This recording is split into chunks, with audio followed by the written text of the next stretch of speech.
오늘은 우리의 내면의 속사람이 양자형을 받아서 하나님을 아버지라 부를 수 있는 특권이 주어졌는데, 오늘은 이 비밀이 풀어짐으로써 우리의 삶의 태도와 성격과 사고방식에 큰 변화가 일어날 것을 기대하면서 오늘 말씀을 나누고자 합니다. 구약의 맨 마지막 구절인 말라기 4장 6절을 보시면, 그가 아버지의 마음을 자녀에게로 돌이키게 하고 자녀들의 마음을 그들의 아버지에게로 돌이키게 하리라. 돌이키지 아니하면 두렵건대 내가 와서 저주로 그 땅을 칠까 하노라 하시니라. 자, 이 말씀을 보시면 이제 신약의 계시가 나타나기 전에 마지막 구약 성경에서 하나님이 우리에게 알려주고 싶은 계시가 무엇인지를 말씀해 줍니다.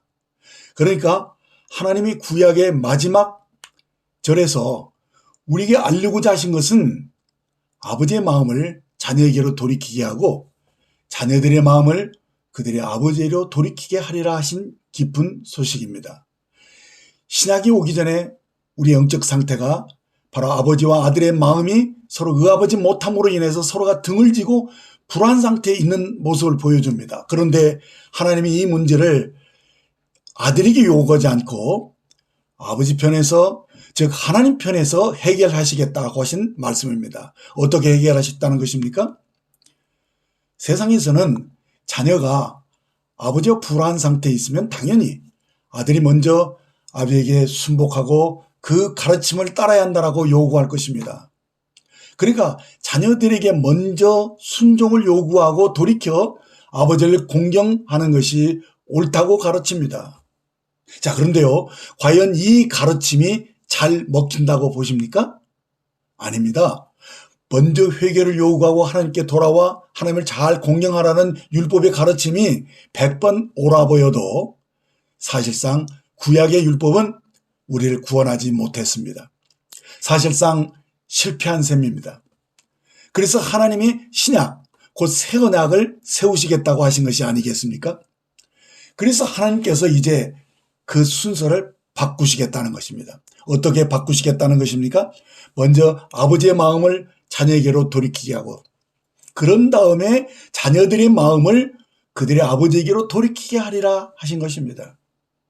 이 말을 좀 더 쉽게 풀어 말하면, 새 언약은 하나님이 세상 곧 인생을 일절 오래 참으시고 조건 없는 절대 사랑으로 먼저 사랑하시겠다는 것입니다.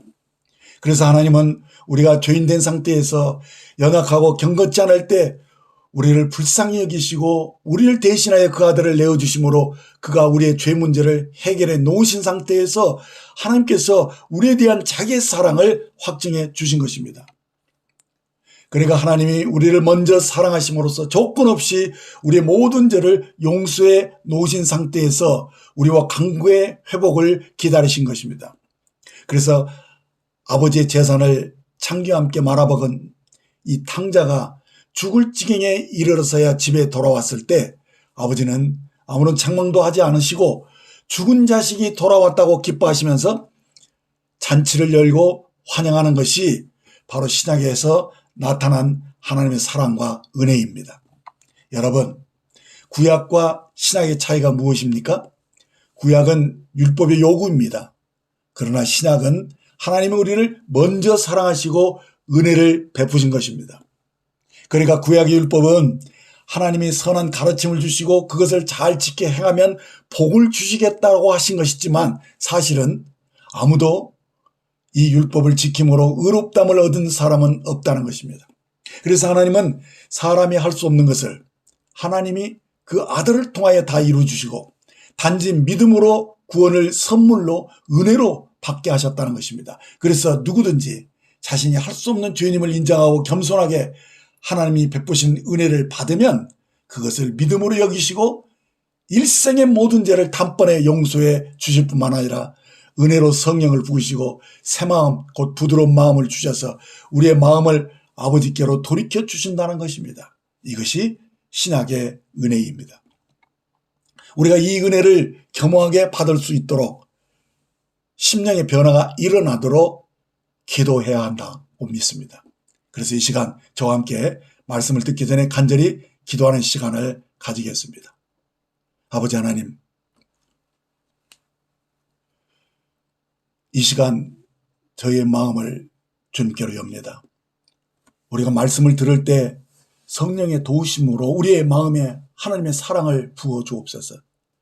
나의 존재 가장 깊은 곳까지, 나의 굳어져 있는 마음까지도 녹여주시고, 내가 의지로 열어놓지 않은 부분까지도 하나님의 사랑으로 가득 채워주셔서, 내가 자라면서 굳어버린 이 성격까지도, 이미 나의 가치가 되어버린 그 사고방식까지도 이제 아버지의 사랑으로 반응하며 응답하는 새로운 삶의 변화가 일어나게 하여 주옵소서.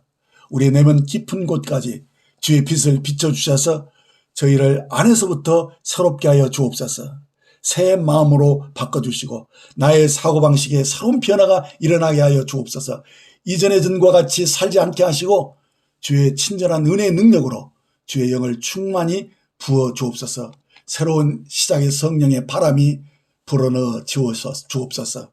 우리 주 예수님의 이름으로 기도합니다. 아멘. 마태복음 6장 9절을 보시면, 그러므로 너희는 이렇게 기도하라. 하늘에 계신 우리 아버지여, 이름이 거룩히 여김을 받으시오며. 자, 여기서 주목할 대목은 우리 아버지입니다. 나의 아버지가 아니라 우리 아버지입니다. 이 말은 주님의 아버지신 하나님이 우리 아버지, 곧 나의 아버지도 되신다는 사실에 눈을 뜨게 하는 말씀입니다. 그렇습니다. 여기서 특별히 주목하게 하는 단어는 우리입니다. 여기서 예수님이 하나님을 우리 아버지라고 하신 것은 예수님을 따르는 제자들도 한 가족이라는 의미를 부여하신 것입니다. 이 말은 예수님이 누리는 하나님의 아들로서의 그 기도의 특권을 우리도 누릴 수 있다는 말이죠. 사실상 성경은 창세기로부터 계시록까지 하나님의 아들들이라는 주제가 관통되고 있습니다. 하지만 성경 외에 다른 어느 곳에서도 사람들이 섬기는 신을 아버지라고 부르는 것은 어떤 종교에도 없는 아주 중대한 이야기입니다. 그렇습니다. 다른 종교에서 애언자 곧 선지자라는 호칭은 사용하지만 이 세상 어떤 종교도 신을 아버지라고 부르는 경우는 어느 곳에도 없습니다. 그런데 예수님이 나오는 이 성경에는 처음부터 마지막까지 언제나 하나님은 아버지라고 부르셨고 우리도 하나님을 아버지로 부르게 하시고 있는 것입니다. 예수님이 12살 때 육신의 부모와 함께 예루살렘 성전에 올라가 예배를 드리고 이제 고향 땅으로 돌아가는 중에 아들이 없다는 것을 알고서 다시 성전으로 찾아왔을 때 소년이셨던 예수님이 그때 뭐라고 말씀했습니까? 내가 아버지의 집에 있어야 할 줄을 알지 못하셨나이까? 라고 말한 것입니다. 이 말은 예수님이 하신 말씀 중에 첫 번째로 하신 하나님을 아버지라고 언급하신 말씀입니다. 이렇게 주님은 12살에 이미 그의 삶 전체가 아버지가 누구신가에 대한 것을 알고 계셨던 것으로 보입니다. 그러니까 예수님의 존재는 우리가 아버지에 관한 것이었습니다. 그런데 십자가에서 예수님이 마지막 하신 말씀도 아버지여 내 영혼을 아버지 손에 부탁하나이다 라고 아버지를 부르신 후 운명하셨습니다. 자, 이렇게 예수님은 하나님과 대화하실 때 언제나 하나님을 아버지라고 하셨습니다. 단 한 번도 복음서에 하나님을 야훼라고 부르신 적이 없습니다. 그러니까 위대하신 하나님이시여라고 기도하신 적은 한 번도 없었다는 겁니다. 전부 다 아버지라고 하셨습니다. 요한복음 7장에서 마지막 그 기도에 무려 60번 이상을 아버지라고 부르셨던 것입니다. 자, 이렇게 아버지라는 호칭은 그냥 어떤 사람을 부를 때 쓰는 하나의 이름이 아닙니다. 이것은 언약을 뜻하는 것이고 관계를 뜻하는 말입니다. 그렇습니다. 아버지와 아들 관계는 사랑의 관계요, 유업의 관계일 뿐만 아니라 특별히 생명 관계인 것을 말씀해 줍니다. 그러니까 예수님은 하나님 아버지와 똑같은 생명의 본성을 가지신 분입니다. 그래서 서로 똑같은 형상임을 말씀한 겁니다. 그런데 예수님이 아버지에 대해서 이제 우리라는 단어를 쓰신 것입니다. 그러므로 예수 그리스도의 사역 중에 가장 심도 있는 사역은 십자가가 아니라, 물론 십자가와 부활은 너무도 경이로운 사건입니다. 그러나 이 모든 것은 하나님이 우리 아버지라는 것을 회복하고 증명하기 위한 사역이었던 것입니다.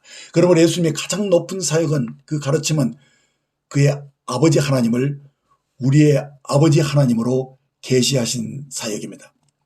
히브리서 1장 3절을 보시면 주님을 하나님 영광의 광채라고 말씀했습니다. 이는 주님이 하나님의 본체이심을 말씀하신 것입니다. 예수님은 하나님의 영광의 빛이십니다. 즉 하나님의 존재 그 자체를 표현하신 분입니다. 그래서 예수님은 드러난 아버지이십니다. 즉 예수님은 우리가 만날 수 있는 아버지의 형상이셨습니다. 요한복음 1장 18절을 보면 아무도 어느 때나 하나님을 보지 못하였을 때 아버지의 품속에 계신 독생자께서 그분을 밝히 드러내셨느니라라고 말씀합니다. 그렇습니다. 어느 때에도 인류 역사상 하나님을 본 자는 없습니다. 하지만 아버지한테서 나온 독생하신 아들, 그 아들만이 하나님의 품속에서 아버지와의 친밀한 영을 누렸던 특별한 그가 하나님을 드러내신 것입니다. 그의 사역은 아버지의 마음을 계시하신 것입니다. 그의 십자가는 아버지의 사랑과 그 은혜를 나타내신 것이고 그의 부활은 아버지의 능력을 드러내신 것입니다. 요한복음 5장 19절에서 내가 진실로 진실로 너에게 말하노니 아들은 자기 스스로 아무 일도 할 수 없느니라. 아버지가 하시는 일을 본대로 아들도 그와 같이 행하느니라 하신 이 말씀을 보면 이것이 바로 주님의 정체성을 보여줍니다. 저는 오랫동안 구원받은 하나님의 자녀가 되었음에도 아버지 하나님을 그저 전능하신 하나님, 위대하신 창조주 하나님으로만 생각했었습니다. 나의 아버지로서 내가 하나님의 아들의 형상을 가진 존재로서 나의 정체성을 바로 인식하지 못한 채로 오랫동안 살았다는 것입니다. 자, 그런데요. 성경에서 정체성이 없는 자를 뭐라고 하는지 아십니까? 집이 없는 방랑자, 노숙자라고 표현합니다. 이는 내가 영적으로 어디에 소속되어야 하는지를 모르고 계속 여기저기 방황하고 다니기 때문입니다. 왜 그런 걸까요? 그것은 내가 누구인지를 모르고 어떻게 살아야 하는지를 모르기 때문입니다. 그래서 여기 끼우 저기 끼우 하면서 아직 안식할 집을 찾지 못하고 있는 것이죠. 그래서 정체성이 없는 자들은 집 없는 방랑자라고 부른 겁니다. 그들은 사실 어떠한 장소를 찾는 것이 아니라 내가 누구인지 자신의 존재의 본질을 찾는 것입니다. 이 본질은 하나님을 아버지로 만나게 해주시는 예수 그리스도를 길이요 진리요 생명으로 믿어야만 비로소 주어지는 은혜인 것입니다. 그래서 많은 이들이 아직 복음의 말씀을 정확하게 알고 믿지도 않은 상태에서 남들이 하나님을 아버지라고 부르니까 자신도 하나님을 아버지라고 불러야만 하는 줄 알고서 교회에 다니고 있지만은 아직도 물과 성령으로 거듭나지 않은 분들이 적지 않음을 보게 됩니다. 거듭났다는 것은 우리가 하나님의 가족으로 아버지의 생명인 영생을 가졌다는 것입니다. 이는 그저 교회에 다니는 사람들을 부르기 쉽게 하는 말이 아니라는 겁니다. 요한복음 1장 12절을 보면 영접하는 자 곧 그 이름을 믿는 자들에게는 하나님의 자녀가 되는 권세를 주셨느니라고 하신 이 말씀을 보시면 하나님의 자녀가 되는 권세는 먼저 그 이름을 믿는 자, 주님을 영접한 자를 가리킵니다. 그리고 난 후에 자녀의 권세를 가진 자임을 알아야 한다는 말씀입니다. 그러니까 먼저 자신이 아들로 태어났음을 믿어야 하고 그리고 자신에게 주어진 이 권세와 능력이 있음을 알고 누릴 수 있어야 합니다. 이렇게 먼저 하나님의 아들이 된 연후에 그가 성숙한 위치에 서야만 곧 그 권세를 가진 책임 있는 자로 나아갈 수 있다는 말입니다. 이 말은 우리가 하나님의 가족으로 다시 태어났다는 진정한 의미가 무엇인지를 반드시 알고 믿어야 한다는 말입니다. 예를 들어서 나는 박씨 집안에서 태어났습니다. 이 말은 우리 아버지가 박씨로 나에게 육의 생명을 물려주셨다는 것입니다. 그러니까 하나님이 나의 아버지라는 것은 하나님과 똑같은 생명 그 본성으로 태어난 하나님의 가족이라는 말입니다. 이는 내가 하나님과 같은 종류의 생명으로 신성한 하나님의 형상으로 태어났다는 말입니다. 이것은 그냥 붙여진 타이틀이 아닙니다. 요한복음 1장 13절을 보시면 이는 혈통으로나 육정으로나 사람의 뜻으로 나지 아니하고 오직 하나님께로부터 난 자들이니라 하신 이 말씀을 보시면 이는 하나님과 같은 영적인 생명을 가진 자로 태어났다는 말입니다. 이 말은 거듭난 우리가 예수님이 말씀하신 대로 예수님이 아버지라고 부르신 하나님이 바로 나의 아버지가 되신다는 것을 말씀한 것입니다. 예수님은 요한복음 14장 11절에서 이렇게 말씀하셨습니다. 내가 아버지 안에 거하고 아버지께서 내 안에 계심을 믿으라.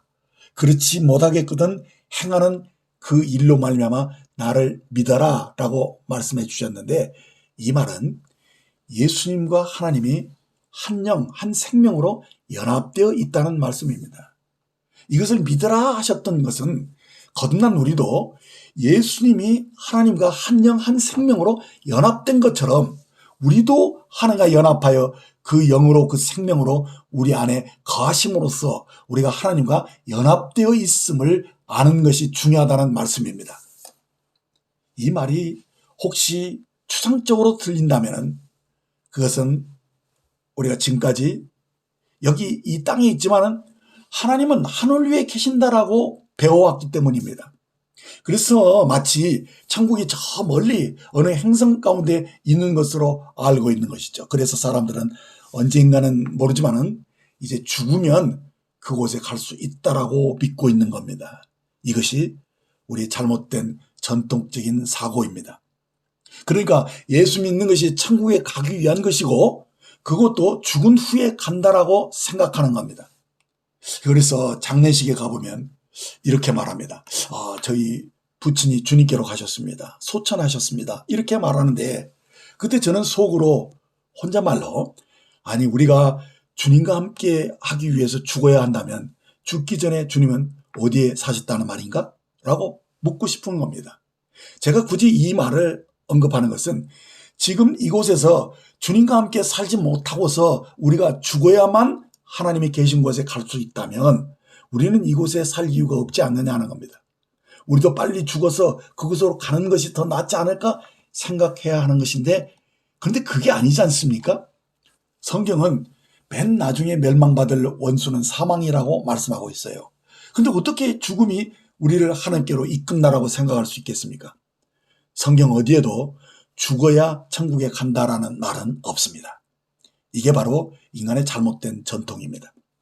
예수님은 우리를 하늘에 데려가시려고 땅에 오신 것이 아닙니다. 그 반대로 우리에게 하늘, 곧 천국을 가져오시기 위해서 이 땅에 오신 것입니다. 주님이 가르쳐준 기도의 내용을 보시면 나라가 임하오시며 뜻이 하늘에서 이루어진 것 같이 땅에서도 이루어지이다 라고 말씀하셨는데, 이 말의 의미가 무엇입니까?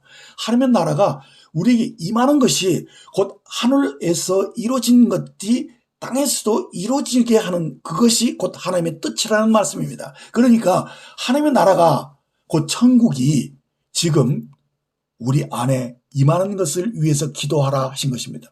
이 말은 하나님이 우리 안에, 내 안에 오셔서 우리 곧 나를 하나님의 사시는 하나님의 처소가 되어야 한다는 말씀입니다. 즉 우리가 하나님이 거하시는 하나님의 성전이 되어야 한다는 말씀입니다.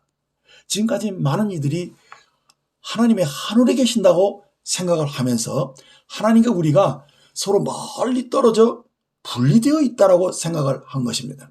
그래서 하나님은 언제나 저 멀리 하늘에 계신 막연한 하나님으로 생각하는 그런 잘못된 생각으로 살았다는 것입니다. 사랑하는 여러분, 우리는 과연 하나님을 어디에 계신 분으로 알고 있었습니까? 저 멀리 하늘 어딘가에 계신 분이었습니까? 아닙니다. 하나님은 여기 내 안에 사신다는 것입니다. 바로 내 영이 하나님이 거하시는 처소입니다. 예수님이 내 영 안에 하늘, 곧 천국을 가져오셨다는 것입니다. 그러므로 지금 우리는 영적으로 하늘에 함께 앉아 있는 것입니다. 어떻게 이런 놀라운 일이 일어난 겁니까?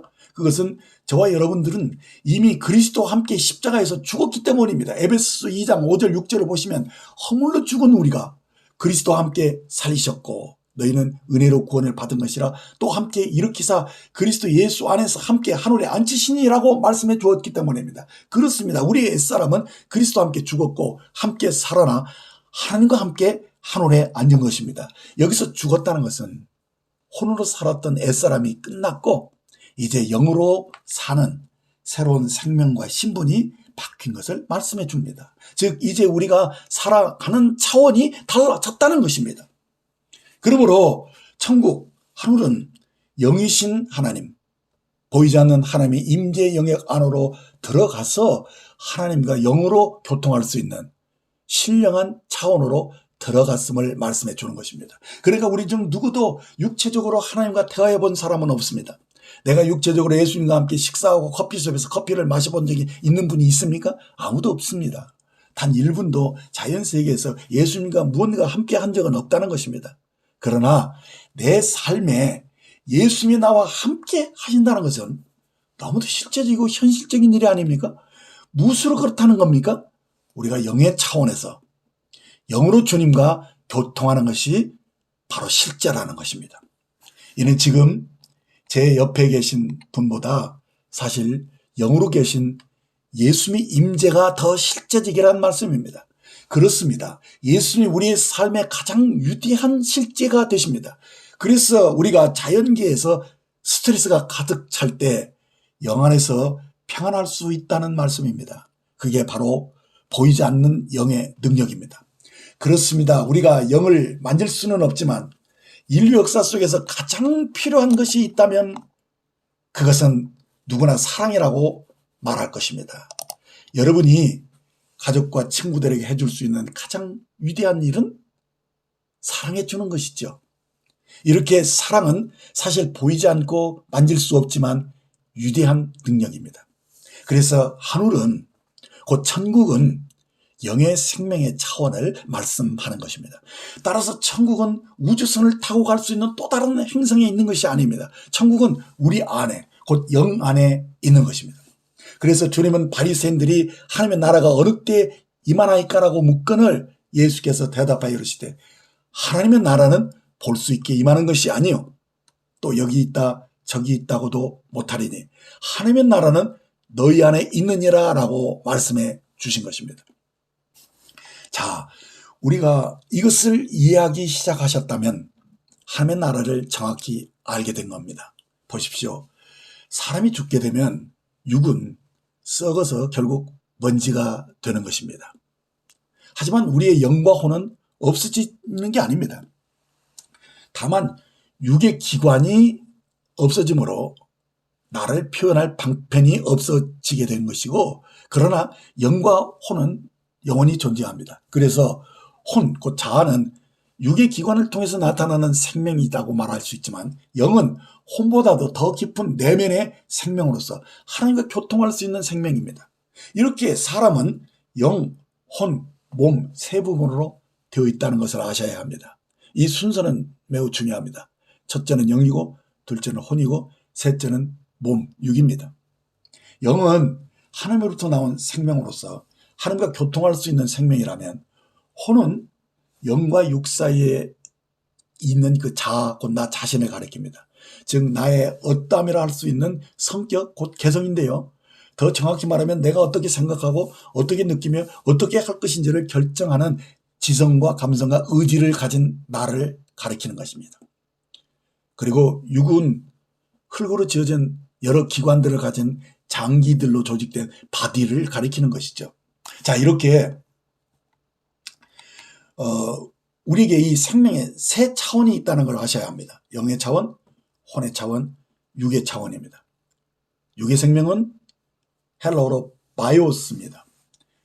이 땅에서 숨을 쉬고 사는 생명은 바이오스 세계를 사는 생명입니다. 자, 예를 들어서 여러분이 애완동물을 키우고 있다고 가정해보면 사람과 함께 집에서 살기 때문에 보세요. 육체적으로 거의 똑같습니다. 하지만 개하고 사람은 똑같은 차원에서 사는 것은 아닙니다.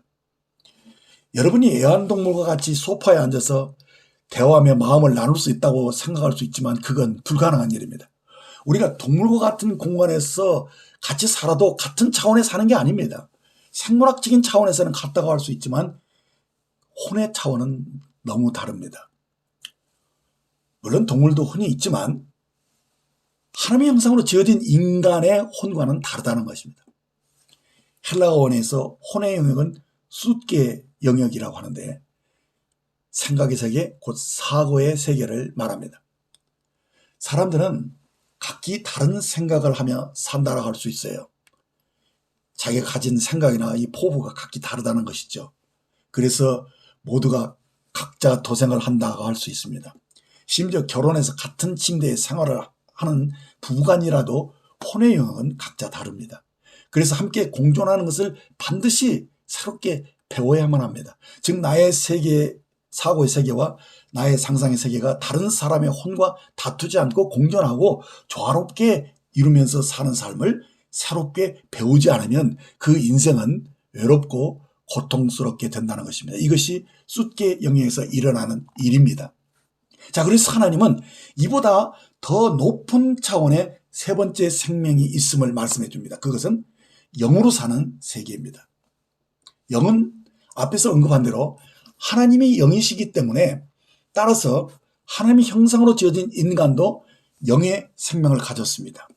영의 생명은 하나님을 인지하고 교통할 수 있는 생명입니다. 그래서 이 생명은 하나님을 믿는 믿음의 삶과 직결된 생명입니다. 그래서 이 삶은 그리스도를 통해서 얻은 영의 생명으로 새롭게 사는 믿음의 삶을 가리킵니다. 이 삶은 그리스도를 구주로 믿고 그를 머리로 인정하는 그리스도의 몸을 이룬 교회 생활을 가리키는 것입니다. 이 삶이 가장 높은 차원의 생명으로 사는 삶을 가리키는 것입니다. 그래서 예수님이 요한복음 10장 10절에서 도적이 오는 것은 도둑질하고 죽이고 멸망시키는 것뿐이요 내가 온 것은 양으로 생명을 얻게 하고 더 풍성히 얻게 하라는 것이라고 하신 이 말씀이 보여주는 대로 여기서 얻은 이 생명은 더 높은 차원의 생명을 가리키는 것입니다. 그리고 더 풍성함을 얻게 한다는 것은 이 더 풍성한 영의 생활, 곧 더 풍성한 교회 생활을 주시려고 오셨다고 하신 말씀입니다. 왜냐하면 교회는 그의 몸이니 만물 안에서 만물을 충만케 하시는 자의 충만이라고 말씀하셨기 때문입니다. 하나님은 바로 이 영광스러운 교회를 통해서 이 땅에 하나님의 왕국을 세우고 이를 확장하고 완성시키고자 하는 것입니다. 자, 이렇게 모든 사람은 바유차원과 숫계 차원을 가지고 있습니다. 이것 둘이면 사실은 삶을 사는 데는 아무런 문제가 없습니다. 그러나 주님은 이 생명보다 더 높은 차원의 생명을 가져야 한다고 말씀합니다. 이것은 영으로 사는 것, 믿음으로 사는 더 높은 차원의 더 풍성한, 더 영광스러운 이 교회 생활을 누리기를 원한다고 말씀하신 것입니다. 그렇습니다. 예수님은 우리에게 더 높은 차원의 삶을 보여주시기 위해서 오신 것입니다. 즉 우리가 영으로 거듭났다는 것은 이는 혈통으로나 육정으로나 사람의 뜻으로 나지 않고 오직 하나님께로 난 자들이라 하신 이 말씀을 근거해서 보면 더 높은 생명으로 더 높은 차원의 삶을 사는 것은 영으로 거듭날 때부터 시작되는 것입니다. 그러므로 영으로 태어났다는 것은 하나님의 손길이 불어넣어진 것을 가리킵니다. 하나님이 우리와의 커뮤니케이션이 가능하게 된 생명을 주신 것입니다. 그러니까 내가 존재하기 위해서는 그저 두 차원만 있으면 되겠죠. 혼과 몸만 있으면 내가 존재하여 살 수는 있습니다. 먹고 자고 일어나서 말하고 행동하고 또 직장에 가고 시집가고 장가가고 뭐 아들 낳고 세대를 이어갈 수 있을 것입니다. 그런데 왜 우리에게 영이 필요한 것입니까? 영은 우리가 하나님과 연결되는 생명입니다. 우리가 하나님께로 온 생명을 가져야만 비로소 나 외에 다른 사람과 화평할 수 있는 진정한 하나님의 형상으로 화평을 누릴 수 있는 하나님의 영광에 들어가는 생명을 말하는 것입니다. 그래서 우리가 영으로 태어났다는 것은 하나님은 영이시기 때문에 하나님이 임파테이션 되어 전달되어져야 한다는 것입니다. 하나님의 영이 곧 우리 영과 만나야 하는 것입니다. 그러니까 하나님의 임재가 부어지는 곳, 영원한 능력의 통로가 되는 것, 영원한 능력이 풀어지는 것은 바로 우리의 영입니다. 그래서 영에서만 하나님을 접촉할 수 있는 믿음이 생겨나는 것입니다. 그렇습니다. 우리의 영에만 하나님의 계시가 임할 수 있고 계시가 임하야만 믿음이 생기는 것입니다. 그래서 믿음은 영의 생각입니다. 이것은 육신에서 나온 생각이 아닙니다. 하나님의 말씀으로 주어진 초자연적인 영역에서 나온 하나님의 능력과 기적이 풀어지는 하나님의 말씀입니다. 영이 바로 하나님의 권세와 능력이 풀어지는 하나님 아버지를 경험하게 하고 누리게 할 수 있는 그런 신령한 세계, 곧 믿음의 세계를 가리키는 것입니다. 이것이 바로 우리가 영으로 신들의 세계에 들어갔음을 말씀해 주는 것입니다. 요한복음 10장 30절로 36절 말씀을 살펴보겠습니다. 나와 아버지는 하나이니라 하신대 유대인들이 다시 돌을 들어 치려 하거늘 예수께서 대답하시되 내가 내 아버지께로 말미암아 여러 가지 선한 일을 너희에게 보였거늘 그들 중에 어떤 일로 나를 돌로 치려 하느냐. 유대인들이 대답하되 선한 일로 인하여 우리가 너를 돌로 치려는 것이 아니라 참남함을 인함이니 내가 사람이 되어 자칭 하나님이라 함이로다. 예수께서 대답하시되 율법에 기록한 바 내가 너희를 신들이라 하였노라 하지 아니하였느냐. 성경은 폐하지 못하나니 하나님의 말씀을 받은 사람들은 신들이라 하셨거늘 하물며 아버지께서 거룩하게 하사 세상에 보내신 자가 나는 하나님의 아들이라 하는 것을 너희가 어찌 하나님을 모독한다 하느냐. 이렇게 말씀하셨습니다. 자, 여기서 바리새인들이 예수님을 돌로 치려 했던 이유가 무엇입니까? 내가 사람이 되어 자칭 하나님이라 하는 것으로 인해서 그것을 신성 모독으로 여겼던 것입니다. 그래서 주님은 너희 생각이 틀렸다는 것을 이제 시편 82편을 인용해서 말씀합니다. 내가 너희를 신들이라 하지 아니었느냐? 하나님의 말씀을 받은 사람을 신들이라 했구나. 하물며 하나님께서 아버지께서 거룩하게 하신 세상에 보내신 자가 나는 하나님의 아들이라 하는 것을 너희가 어찌 신성 모독이라 하느냐라고 말씀하셨던 것입니다. 시편 82편을 원어 성경으로 보면 내가 너희를 엘로힘이라 하지 않았느냐라고 기록되어 있습니다. 엘로힘은 하나님을 가리키는 복수명사로서 하나님의 가족 중 한 분으로 가장 높으신 분의 아들들을 가리키는 말입니다. 그렇다면 이 말씀은 하나님의 관점으로 우리가 보겠습니다. 왜 부모님이 자녀들을 낳는 것입니까? 자녀들이 원해서 그렇게 낳아진 겁니까? 아닙니다. 자녀들은 부모에게 요청해서 태어나는 것이 아닙니다. 그럼 왜 부모들이 자녀들을 낳습니까? 그것은 부모인 그들의 사랑의 표현입니다. 부모와 그들과 사랑을 나눌 수 있는 존재가 바로 자녀들입니다. 이처럼 사랑은 언제나 사랑을 나눌 자들을 찾는 겁니다. 그래서 사랑은 언제나 배가 되어지는 것입니다. 사랑은 언제나 드러나기를 원해요. 부모가 왜 자녀들을 갖고 싶은가 하면 그들의 소망과 그들의 사랑을 표현하고 나누기를 원하기 때문입니다. 달리 말하면 그들의 정체성을 나누기 원해서 더 많은 자녀들을 낳고자 하는 것입니다. 로마서 8장 29절을 보시면 하나님이 미리 아신 자들을 또한 그 아들들의 형상을 본받게 하기 위하여 미리 정하셨으니 이는 그로 많은 형제 중에서 맏아들이 되게 하려 하십니다 하신 이 말씀을 볼 때 하나님께서 그 아들의 형상을 닮아갈 수 있도록 이미 창세전부터 애정하셨다고 말씀했고요. 이 땅의 기초가 있기 전부터 우리를 다 아셨다고 하셨고 그 아들의 형상을 우리가 닮아가기를 원하셔서 에덴 동산에서부터 지금까지 하나님의 소원은 한결같이 역사했습니다. 그래서 인간을 창조하셨고요.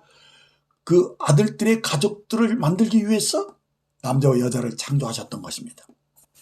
자, 갈라디아서 4장 4절로 7절을 보시면 때가 차면 하나님이 그 아들을 보내사 여자에게서 나게 하시고 율법 아래서 나게 하신 것은 율법 아래 있는 자들을 속량하시고 우리로 아들의 명분을 얻게 하려 하심이라. 너희가 아들이므로 하나님이 그 아들의 영을 우리 마음 가운데 보내사 아빠 아버지라 부르게 하셨느니라. 그러므로 내가 이후로는 종이 아니요 아들이니 아들이면 하나님으로 말미암아 유업을 받은 자니라. 예, 아주 중요한 구절이죠. 여기서 강조하고 있는 것은 이제는 우리가 종이 아니고 아들이라는 겁니다. 아들이면 아버지 유업을 받을 자가 되었다는 말입니다. 마태복음 6장 9절 10절을 다시 보시면 그러므로 너희는 이렇게 기도하라. 하늘에 계신 우리 아버지여 이름이 거룩히 여김을 받으시며 나라가 임하시며 뜻이 하늘에서 이루어진 것 같이 땅에서도 이루어지이다. 저는 사실 이 기도를 통해서 나의 생각의 관점이 완전히 달라졌습니다. 저는 그저 하나님이 필요했던 한 인간으로만 생각했었는데 하나님이 우리의 아버지라고 믿게 되면서 나는 하나님의 아들이고 또 여러분도 하나님의 아들입니다. 따라서 우리의 본향은 하늘이고 우리는 하늘에서 나온 자들이라는 사실을 알면서 하늘이 우리의 근원인 것을 깨달은 겁니다. 그렇다면 하나님은 창조주 그 이상이지 않겠습니까? 하나님은 나의 아버지의 아빠입니다. 우리는 하나님의 가족입니다. 그렇다면 우리의 모든 것은 하나님의 계획 속에 있는 것이고, 따라서 하나님이 내가 어떻게 살아야 하는지를 가르쳐 주시는 아버지시고, 내가 혹시 아플 때나 힘들 때면 나를 위로하고 치유하시는 분이 바로 우리 아버지이신 것입니다. 내가 이렇게 하나님의 아들이라면 하나님 아버지의 관계 때문에 우리는 아들의 특권을 누릴 수 있는 것, 그렇게 생각하는 건 당연한 것입니다. 아버지는 단순한 타이틀이 아니라 내게 유업을 상속해 주시는 아버지가 되신다는 사실입니다. 갈라디아서 4장 6절을 다시 보면 너희가 아들이기 때문에 아들의 영을 보내사 아빠, 아버지라 부르게 하셨다라고 말씀했습니다. 이렇게 하나님의 영이 우리 안에 임해서 그 영이 아빠, 아버지라고 부르게 하신 것입니다. 여러분 안에 있는 영이 뭔가 말을 하려고 시작할 때 맨 처음 하는 말이 바로 아빠, 아버지라고 하는 말입니다. 이는 우리가 영으로 태어났기 때문에 그 영이 말을 하기 시작할 때 맨 처음 하는 말이 아빠, 아버지라고 말하게 한다는 것이죠. 그렇습니다.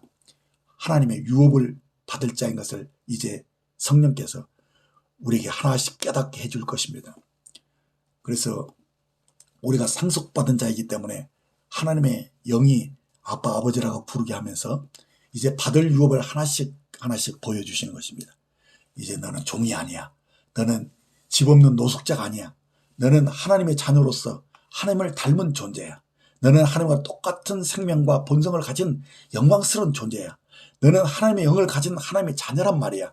하나님의 가족이야. 이렇게 여러 가지 것들을 가르쳐주면서 하나님을 아빠, 아버지라고 부르짖게 하고 우리가 받을 유업들의 그 풍성함을 하나씩 알려주는 것입니다. 우리가 그것을 보고 누릴 수 있을 때까지 성령님은 내가 하나님의 자녀의 권세를 사용할 수 있도록 나를 도우시고 이 계시를 계속 주어지는 것입니다. 자, 그런데 문제는 많은 이들이 이것을 지식으로만 알 뿐 실제로 경험하지 못하고 있다는 것입니다. 그것은 예수님을 인격적으로 곧 그 영으로 만나지 않으면 하나님을 아버지로 체험하지 못한다는 것입니다. 그래서 예수님과 함께 살았던 제자들도 하나님을 아버지로 체험하지 못한 상태에서 이렇게 물었습니다. 요한복음 14장 8절로 10절 말씀을 보겠습니다. 빌립이 이르되 주여 아버지를 우리에게 보여주옵소서. 그리하면 족하겠나이다. 예수께서 이르되 빌립아 내가 이렇게 오래 너희와 함께 있으되 내가 나를 알지 못하느냐. 나를 본 자는 아버지를 보았거늘 어찌하여 아버지를 보이라 하느냐. 내가 아버지 안에 거하고 아버지는 내 안에 계신 것을 내가 믿지 아니하느냐. 내가 너희에게 이르는 말은 스스로 하는 것이 아니라 아버지께서 내 안에 계셔서 그의 일을 하시는 것이다. 이렇게 주님이 하신 이 말씀의 요지는요, 보이지 않는 하나님의 존재를 우리 주님이 보여주셨다는 말씀입니다. 어떻게 보여주신 것입니까? 10절에 내가 아버지 안에 거하고 아버지는 내 안에 계신 것을 내가 믿지 아니하느냐라고 바로 주님이 영으로 아버지와 하나가 되신 그 연합의 진리를 우리에게 일깨우치고 있는 거예요. 우리는 요한복음 14장을 이제 전통적인 관념으로 보는 것에서 벗어나야 합니다. 요한복음 14장 1절로 3절을 보시면 너희는 마음에 근심하지 말라. 하나님을 믿으니 또 나를 믿으라. 내 아버지 집에 거할 곳이 많도다. 그렇지 않으면 너희에게 일렀으리라. 내가 너희를 위하여 거처를 예비하라 하노니 가서 너희를 위하여 거처를 예비하면 내가 다시 와서 너희를 내게로 영접하여 나 있는 곳에 너희도 있게 하리라 하셨는데, 우리 이 말씀 많이 들으셨죠? 근데 사람들은 어떻게 생각하느냐면요, 내 아버지 집을 하늘에 있는 어떤 맨션으로 생각하고 이제 주님이 하늘로 올라가셔서 이제 이 거처들 막 마련하신 후에 다시 오셔서 재림하셔서 우리를 그것으로 데려가실 것이라고 생각하는데, 이 말씀은 그런 말씀이 아니라는 것을 확실히 보셔야 합니다. 주님이 요한복음 14장에서 중점적으로 하신 말씀은 보혜사 성령님을 우리에게 보내주시겠다고 말씀한 겁니다. 주님은 우리에게 성령을 보내주시기 위해서 우리의 죄를 대신하여 죽으셔야 했고, 그리고 부활하셔서 생명 주는 영으로 우리에게 오셔야만 주님의 사역이 완성되어져서 비로소 성삼위일체 하나님이 우리 안에 내주하실 수 있게 된다는 말씀입니다. 그래서 이제 17절부터 20절까지 말씀을 줄기있게 함께 읽어가셔 보면 여기서 모든 의문이 풀릴 것입니다. 그는 진리의 영이라 세상은 능히 그를 받지 못하나니 이는 그를 보지도 못하고 알지도 못함이라. 그러나 너희는 그를 아나니 그는 너희와 함께 거하시며 또 너희 속에 계시겠음이라. 자, 주님은 지금 성령이 우리 안에 계실 것이라고 말씀하신 것이죠. 이어지는 이 18절을 보십시다. 내가 너희를 고아와 같이 버려두지 아니하고 너에게 오리라.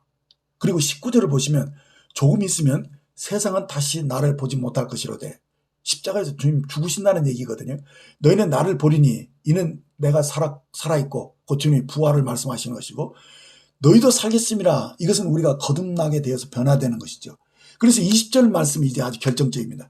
그날에는 내가 아버지 안에 너희가 내 안에 내가 너희 안에 있는 것을 너희가 알리라 하신 것입니다. 여기서 그날은 주님의 사역이 다 완성되음으로써 보혜사 성령님이 우리 안에 오심으로써 이제 성삼위 하나님이 우리 안에 거처를 정하시고 오신 날을 가리키는 것입니다. 이렇게 이 천국에 대한 우리의 관점은 바뀌어져야 합니다. 보십시오. 우리가 아들이기 때문에 우리 안에 아들의 영, 곧 양자의 영이 보내져서 우리가 아빠 아버지라고 울부짖게 되었다는 것입니다. 지금까지 어떤 선지자도 이런 걸 밝히지 않았습니다. 그러나 그날이 되자 주님이 모든 사역을 마치시고 하나님 우편에 앉으심으로써 성령이 우리 가운데 오심으로써 비로소 우리가 하나님의 거처가 되고 우리 안에 하나님이 임하신 것입니다. 그래서 이제 천국이 우리 안에 이루어진 것입니다. 그러므로 부활하신 주님이 생명 주는 영으로 우리 안에 오심으로써 우리가 이미 아바 아버지라 부르질 수 있는 거듭난 하나님의 자녀들이 되었다는 것입니다. 제가 어느 책에서 이런 얘기를 들었어요. 4살짜리 딸을 가진 아빠의 이야기입니다.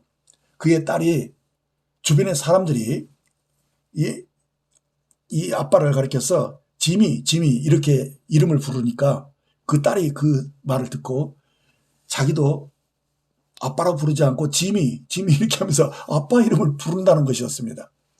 그래서 처음에는 그냥 너무 웃기고 귀여워서 그냥 지나쳤대요. 얼마 후면 뭐 그만두겠지 이렇게 했는데 이 2달이 다 지나가도록 계속 아빠를 지미 이렇게 그 이름을 부르더라는 겁니다. 그래서 아빠가 딸을 불러서 딸의 눈을 마주 보면서 아빠가 너에게 할 얘기가 있는데 무슨 얘기냐면 내가 계속해서 아빠를 짐이라고 부르고 있는 것 때문이야.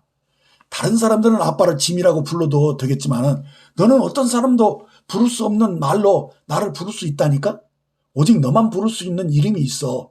전 세계 어떤 사람도 나한테 아빠라고 할 수 없는데 오직 너만 나를 아빠라고 부를 수 있단다.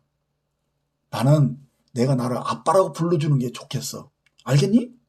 하니까 그 순간 그 4살짜리 꼬마가 갑자기 뭔가를 알고 놀라워하면서 아, 나만이 아빠라고 부를 수 있구나 하더니 그럼 이제 나는 언제나 아빠를 아빠라고 부를 거야 하면서 아빠 하면서 너무 기뻐하다라는 것입니다. 마치 이전에 없었던 아빠를 처음 만난 것처럼 말입니다.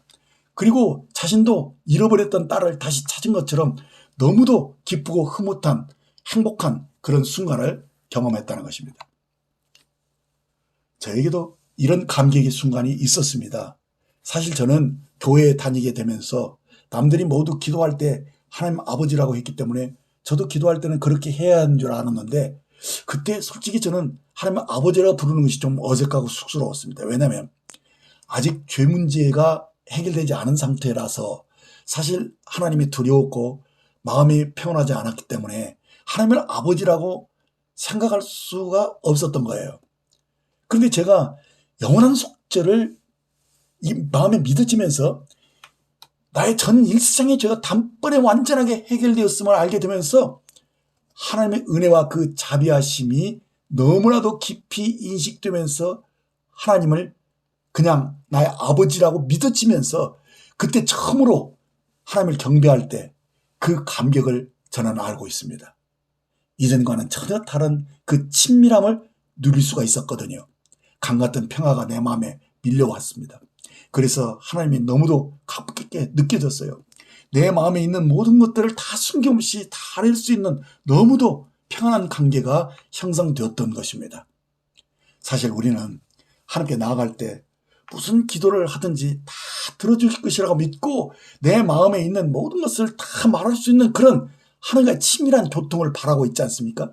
그런데 놀랍게도 이 일이 우리가 거듭날 때 곧 다른 보혜사인 성령님이 오심으로써 그 친밀함을 누릴 수 있게 되었다고 말씀하고 있는 겁니다. 로마서 8장 15절에 보시면 너희는 다시 무서워하는 종의 영을 받지 않냐고 양자의 영을 받았으므로 우리가 아빠 아버지라 부르짖느니라라고 말씀해 주고 있는 것입니다.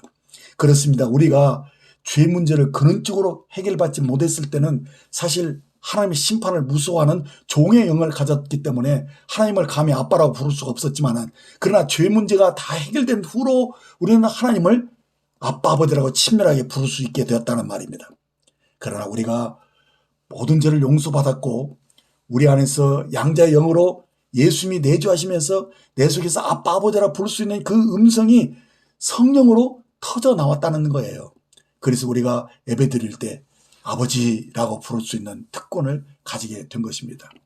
그래서 우리는 하나님을 부를 때 위대하신 여호와여라고 부르지 않습니다. 위대하신 창조주여라고 부르지 않고 아바 아버지라고 부르고 있는 것입니다. 이것은 거듭난 자의 특권입니다. 오늘 성령님께서 우리에게 풀어주신 은혜의 말씀은 여러분 모두가 하나님을 아버지로 경험하게 되기를 바라는 말씀입니다. 그래서 오늘 전해진 말씀이 여러분에게 계시로 임파테이션 되기를 바라는 겁니다. 이전에 경험하지 못했던 아버지를 경험하시기를 원하는 겁니다. 하나님의 영이 여러분 안에 오셔서 아버지를 보여주시기를 저는 간구합니다. 사랑하는 여러분, 종의 영을 가진 사람과 양자의 영을 받은 사람의 차이가 무엇인지 아십니까? 종은 마치 노예가 그 주인에게 자비를 구하는 것처럼 머리를 조아리고 구걸하듯이 제발 이 기도를 응답해 주십사 하고 안달복달하는 태도입니다. 저는 여러분들이 하나님께 이렇게 조르는 자가 되지 않기를 바랄 뿐입니다. 다시는 고아처럼 노숙자처럼 기도하지 않는 그래서 하나님께 주세요 이렇게 주르는 그런 위치에 서지 않고 아들로서 하나님께 당당히 나아가서 하나님 아버지에게 그 유업을 물려받을 수 있는 여러분이 되시기를 바라는 것입니다. 구약의 율법은 내가 노력한 만큼 받는다고 생각하기 때문에 언제나 자기의 부족함으로 인해서 담대한 마음을 가질 수가 없습니다. 기도 응답을 확신할 수 없다는 것입니다. 그러나 신약 곧 새 언약은 하나님 먼저 우리를 사랑하심으로 다 이뤄놓으신 것을 은혜로 주시는 것이기 때문에 우리가 아들로서 담대히 구할 수 있고 또 구했을 때 당연히 받을 줄 알고 그 믿는 믿음을 가지게 되는 것입니다. 우리는 그리스도 안에서 아들로 거듭난 자들입니다. 그러므로 이제부터는 우리에게 자녀의 권세가 있다는 것을 믿어야 합니다. 가족으로서의 특권이 있습니다. 그것은 우리에게 유업이 있다는 것을 아는 능력입니다. 하나님은 우리의 아빠 아버지이십니다. 그러므로 이제는 더는 종처럼 조르는 그런 기도를 할 필요가 없습니다. 아버지께 아바 아버지라고 부르면서 당당하게 나아가시기 바랍니다. 어린아이가 아빠에게 두 손을 높이 들고 아빠 안아주세요라고 나아가는 것처럼 아버지께서 그때 나를 덥석 안아주십니다. 왜요? 아버지잖아요. 우리 함께 기도하겠습니다. 하늘에 계신 우리 아버지 감사합니다. 이제 알겠습니다. 하나님이 계시는 하늘이 저 높은 영광스러운 보좌일 뿐 아니라 그 보좌가 내 중심에 내 영 안에 은혜의 보좌가 되었음을 계시해 주신 주님께 감사와 찬송을 올려드립니다. 이 강같은 평화를 감사드리며 언제든지 어느 때든지 내 안에 계신 아버지와 친밀한 대화를 누리게 하심을 너무도 감사하며 기뻐합니다. 이제 아버지가 내 인생을 영원롭게 계획하신 그대로 저희 생애를 이끌어 가실 것을 또한 확신합니다. 이제 모든 것을 순간순간 맡기고 믿음으로 안식하며 살겠습니다. 감사합니다. 우리 주 예수님의 이름으로 기도합니다. 아멘.